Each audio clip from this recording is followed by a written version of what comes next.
Hello friends, எல்லோரும் எப்படி இருக்கீங்க? எல்லோரும் ரொம்ப நல்லா இருக்கீங்கன்னு நினைக்கிறேன். நாங்களும் ரொம்ப நல்லா இருக்கோம். இன்றைக்கி வீடியோவில் நம்ம புட்டு எப்படி செய்ய போகிறோன்றதை தான் பார்க்க போகிறோம்.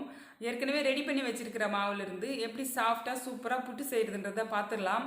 ஜஸ்ட் ஒரு 15 நிமிஷம் நம்ம ஸ்பெண்ட் பண்ண போதும் சூப்பராக ரெடி ஆகிடும். பசங்களுக்கும் ரொம்ப பிடிக்கும். ரொம்ப ரொம்ப ஹெல்த்தியான ஸ்நாக்ஸ். அது எப்படி செய்கிறதுன்றது பார்க்குறதுக்கு முன்னாடி ஃபஸ்ட் டைம் இந்த வீடியோ பார்க்குறீங்க அப்படின்னா சப்ஸ்கிரைப் பண்ணிக்கோங்க. அப்போ தான் அடுத்தடுத்து நாங்கள் போடக்கூடிய யூஸ்ஃபுல்லான இன்ட்ரெஸ்டிங் வீடியோஸ் உங்களுக்கு தொடர்ந்து வந்துகிட்டே இருக்கும். இப்போ வாங்க நம்ம எப்படி புட்டு செய்கிறதுன்னு பார்த்துடலாம். ஸ்டோர் பண்ணி எடுத்து வச்சுருக்கிற மாவுலேருந்து 3 கப் மாவு எடுத்திருக்கேன்.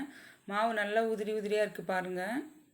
இந்த மாவு எப்படி ரெடி பண்ணுறதுன்னு தெரியாதவங்க நான் ஏற்கனவே வீடியோ போட்டிருக்கேன், அது ஐ பட்டனில் தரேன். அந்த வீடியோ பார்த்துட்டு வந்து இதை பாருங்கள். ஒரு பிஞ்ச் அளவுக்கு சால்ட் சேர்த்துக்கலாம். அப்போ தான் நல்லா ஸ்வீட்டை வந்து என்ஹான்ஸ் பண்ணி தரும் நம்மளுக்கு. இதில் வந்து பார்த்தோன்னா சூடான தண்ணி விட்டு கொஞ்சம் கொஞ்சமாக விட்டு தான் நம்ம கலக்கணும். ஒரே தடவையாக ஊற்றிடக்கூடாது. கொஞ்சம் தண்ணி விட்டு நல்லா கலந்து விட்டுடலாம். ஒரேடியாக தண்ணி ஊற்றிட்டோம் அப்படின்னா மாவு வந்து ஒரே இடத்துல கட்டி ஆகிடும், நல்லா வராது புட்டு. கொஞ்சம் கொஞ்சமாக விட்டு மாவு ஃபுல்லாக அதை கலந்துடணும். அப்போ தான் வந்து பார்த்தோன்னா நல்லாயிருக்கும் புட்டு மாவு.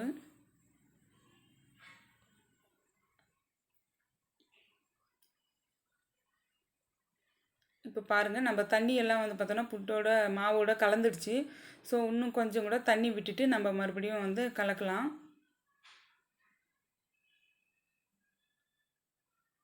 அவ்வளோதான், போதும்னு நினைக்கிறேன். நம்ம கலந்துட்டு பார்க்கலாம்.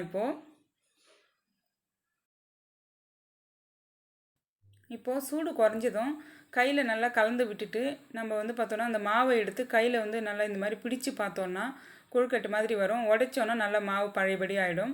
இதுதான் கரெக்டான பதம். இப்போ இட்லி பாத்திரத்தை ரெடி பண்ணி துணி போட்டு வச்சுக்கலாம். மாவில் வந்து பார்த்தோன்னா சின்ன சின்ன கட்டிங் இருக்குது. இது அப்படியே வேக வச்சோன்னா ஒரு ரப்பர் மாதிரி ஆகிடும் வெந்த பிறகு. ஸோ நம்ம மிக்சி ஜாரில் போட்டு ஒரு ரவுண்ட் அடித்து எடுத்துட்டோன்னா போதும். மாவு நல்லா பூ மாதிரி சாஃப்டாகிடும். மிக்சி ஜாரில் போட்டு இந்த அளவுக்கு ஓட விட்டாலே போதும். பாருங்கள், மாவு எவ்வளோ ஸ்மூத்தாக ரெடியாக இருக்குது. ஒரே ஒரு கட்டி கூட இல்லை. இது முக்கியமான டிப்பு. இதை கண்டிப்பாக ஃபாலோ பண்ணுங்கள். புட்டு ரொம்ப நல்லா வரும். இப்போ அதை அப்படியே எடுத்து இட்லி பாத்திரத்தில் போட்டு நல்லா மாவை வந்து நல்லா பரப்பிட்டு அப்படியே துணி போட்டு நம்ம மூடி வச்சிடலாம். இது வந்து 15 மினிட்ஸ் வேகட்டும். நம்ம இந்த கேப்பில் தேவையான எல்லா திங்ஸும் நம்ம ரெடி பண்ணிடலாம். வெல்லம் வந்து பார்த்தோன்னா நல்லா இந்த மாதிரி ஸ்லைஸாக கட் பண்ணிக்கணும். அதாவது கட்டி இல்லாமல் சர்க்கரை மாதிரி இருக்கணும். அந்த மாதிரி இருந்தால் தான் புட்டில் வந்து நல்லா கலந்துடும். இப்போ பாருங்கள், மாவு வந்து நல்லா வெந்துடுச்சு. இதை எடுத்து ஒரு பாத்திரத்தில் ட்ரான்ஸ்ஃபர் பண்ணிக்கலாம். சூடான மாவில் அப்படியே வந்து பார்த்தோன்னா நான் 3 கப் மாவு எடுத்திருக்கேன். இதில் 1 கப் அளவுக்கு வெல்லம் சேர்த்துக்கலாம். இப்போது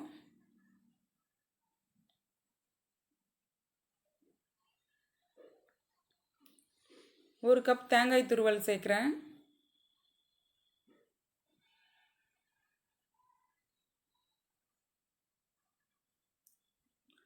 ஒரு 1/2 ஸ்பூன் ஏலக்காய் தூள், 1 ஸ்பூன் நெய் சேர்த்துக்கலாம். ரொம்ப வாசனையாக நல்லாயிருக்கும் புட்டு. தேங்காயெல்லாம் அப்படியே ஃப்ரெஷ்ஷாக சாப்பிட்றதெல்லாம் ரொம்ப ரொம்ப நல்லது உடம்புக்கு. நல்லா இதை கலந்து விட்டுடலாம். அவ்வளோதான், சூப்பரான சுவையான புட்டு ரெடி ஆகிடுச்சு.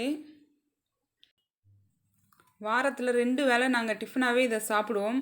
ரொம்ப ரொம்ப சத்தானது இது. கண்டிப்பாக இதை வந்து எடுத்துக்கோங்க, வாரத்துக்கு ஒரு தடையாவது. நீங்களும் இதை ட்ரை பண்ணி பாருங்கள் வீட்டில். உங்களுக்கு எப்படி வந்தது, எப்படி எல்லாருக்கும் பிடிச்சிருந்ததான்றதை நீங்கள் கமெண்ட் பண்ணுங்கள். உங்களுக்கு இந்த வீடியோ யூஸ்ஃபுல்லாக இருக்கும்னு நினைக்கிறேன். உங்களுக்கு இந்த வீடியோ பிடிச்சிருந்தா லைக் பண்ணுங்கள். அப்படியே ஃப்ரெண்ட்ஸ் அண்ட் ஃபேமிலிக்கும் ஷேர் பண்ணுங்கள். நம்மளுடைய சேனலை சப்ஸ்கிரைப் பண்ணிக்கோங்க. அப்போ தான் இந்த மாதிரியான இன்ட்ரெஸ்டிங்கான யூஸ்ஃபுல் வீடியோஸ் உங்களுக்கு தொடர்ந்து வந்துகிட்டே இருக்கும். Thank you friends.